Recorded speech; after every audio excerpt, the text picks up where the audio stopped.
Hello, and thanks again for joining us for Tuesday Talking Points. Well, the 90-day countdown begins today. As we get closer to the epoch election in November and what RNC Chairman Reince Priebus calls a battle for freedom, one cannot help but think of Abraham Lincoln and how applicable his words are to 2012. 70 years ago, he said, our fathers brought forth on this continent a new nation, conceived in liberty and dedicated to the proposition that all men are created equal. Now, we are engaged in a great civil war, testing whether that nation, or any nation so conceived and so dedicated, can long endure. We are met on a great battlefield of that war. The years might have changed for the speech if it was delivered today, but aren't they some of our greatest fears that we have today? Whether or not this nation, conceived in liberty and dedicated to the proposition that all men are created equal, can long endure? And aren't they some of the decisions that we're facing in November? Now, with the attacks on the First and Second Amendments and all the effort that we have seen by the current administration to go around Congress and the Constitution, it sure seems like one. He continued, we have come to dedicate a portion of that field as a final resting place for those who gave their lives that that nation might live. It is altogether fitting and proper that we should do this.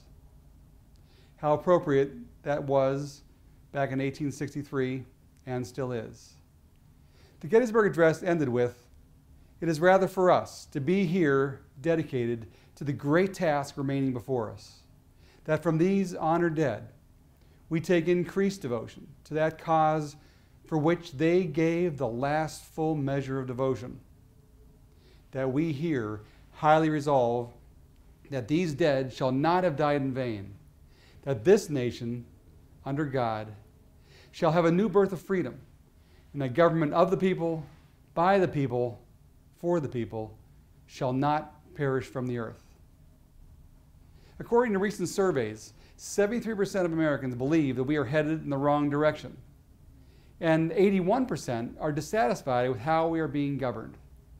Now, these statistics are not surprising with the rapid expansion of government that we've seen, the erosion of many of our freedoms, and our national debt rising 50% since 2008 to $48,000 for every man, woman, and child. There is a great task remaining before us. There's a lot of unfinished work that we must do to preserve the freedoms for which so many have paid the ultimate price. This is not just a battle for the economy.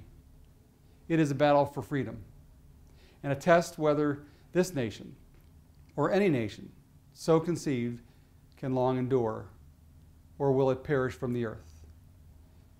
May we have a new birth of freedom in November.